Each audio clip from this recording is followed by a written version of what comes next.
sekarang saya mau dengar dari Pak Komar. Kaum muslimin dan muslimat, mukminin dan mukminat, pasabirin dan Pak Ahmad, tukang kain dan tukang tomat, yang sudah kawin maupun yang belum disunat. Para tokoh masyarakat, tokoh politisi, tokoh agama, tokoh wanita, tokoh pemuda, tokoh besi, tokoh baju, tokoh TV, dan lain sebagainya. Pimpinan ILK beserta seluruh jajaran dan perangkatnya, yaitu seperangkat alat sholat dibayar tunai. Lo nikahin ini, jadi nikahin. Pak Denny, Ya. dalam sebuah bukunya Ibnu Sina, seorang ahli fuqaha, Ya. seorang ahli fikih dan tasawuf, Ibnu Sina membagi kategori ibadah itu menjadi 3. Ada 3 jenis motivasi manusia melakukan ibadah. Yang pertama, ada orang-orang yang melakukan ibadahnya semata-mata dia karena kepingin masuk surga. Kalau ada orang yang seperti ini, dia ibadahnya seperti pedagang.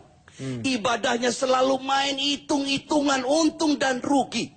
Orang yang seperti ini akan kena penyakit yang namanya penyakit sum'ah, riya, ujub, dan takabur. Kepingin dipuji orang ibadahnya. Yang pertama.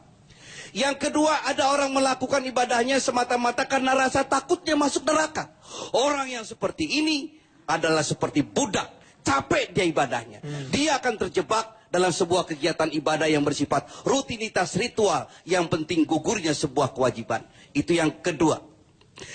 Yang keempat. Ketiga, Pak. Bapak. Bapak tuh bener ya, Pak ya? Ngomong udah bener, tapi jangan loncat-loncat dong, Pak. Urutan aja 3. Aku udah berhasil bikin kagum, drop. 3, Pak. 3 kok. Kita udah kagum, udah salut. Udah keren gitu ya, Cipan ya. Bagus dong, Pak Udi. Kita lagi dengerin baik-baik. Iya. Itu yang ceramahkan saya. Jangan dilewat. Oh. 3. Yang ketiga. Persatuan Indonesia.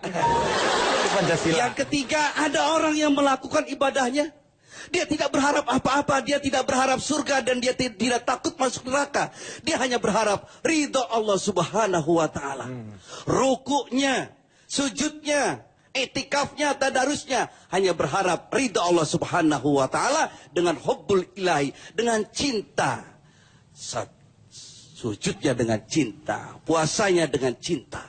Kalau segala sesuatu yang kita kerjakan penuh dengan cinta, tidak berasa apa-apa. Ada seorang waliullah wanita, cantik jelita, namanya Rabiatul Al-Adawiyah.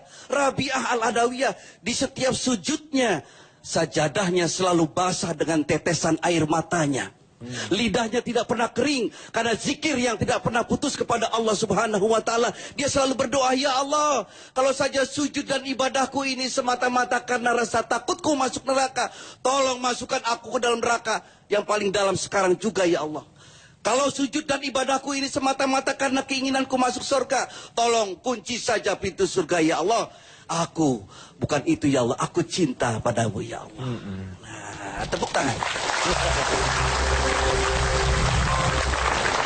Yang tepuk tangan saya doakan mudah-mudahan banyak rezekinya. Amin. Dan yang tidak tepuk tangan semoga kembali ke jalan yang benar. Tepuk tangan terus seperti pegawai negeri baru naik gaji. Saya kira itu yang harus kita ambil.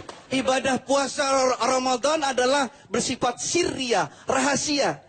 Hanya diri kita dengan Allah. Tidak ada yang tahu. Tidak boleh ada yang tahu. Karena bersifat rahasia. Oleh sebab itu, biasa-biasa saja. Lapar itu tidak ada. Haus itu tidak ada. Karena kita punya rasa. Rasa itu sesungguhnya karena kita punya rasa. Kalau garam rasanya apa? Asin. Asin. Siapa bilang garam itu asin? Yang mengatakan asin siapa? Karena kita punya rasa. Karena ada rasa, kita merasakan asin. Gula itu rasanya? Manis. Manis. Siapa bilang gula itu manis? Yang mengatakan manis adalah rasa. Api itu rasanya apa? Panas. Biasa aja, semangat boleh, tapi lu biasa lebay. Api itu rasanya panas. Tapi siapa bilang api itu rasanya panas? Buktinya Nabi Ibrahim masuk ke dalam api dan tidak terbakar Tidak terasa sedikitpun. panasnya, ya. Jadi kita harus ngaji rasa. Ngaji rasa itu. Ngaji rasa. Rasa lain lagi. Rasain kamu. Jadi Ramadan adalah sarana untuk ngaji rasa. Iya. Jadi untuk kita introspeksi dan itu adalah lebih rahasia karena hubungan kita dengan yang di atas. Ya, terima kasih sekali Pak Haji Komar. Nah ini yang benernya nih. Hidup Bang. Keren Bang. Pak. Baru juga. Ya. Baru juga bener. Cipan jangan. Ini orang tua Cipan. Loh, saya nggak narik Pak. Saya nggak narik, coba lihat kamera, saya nggak berani pakai Cucu gitu, Bang. sendiri tega sama kakek. Saya nggak mungkin. Cipan, Cipan, Emang kasih tadi air, saya Cipan. narik. Cipan. Lagian kakek jatuh Minum, buru minum. bangun. Minum. Belum sekeinjek. Minum. Silakan. Minum. Cipan, kasih minum. Minum. Mbak. Saya nggak narik, saya nggak berani sama orang tua. Kasih apa, Meng? Mau ngapain? Amplopnya habis ceramah, Pak.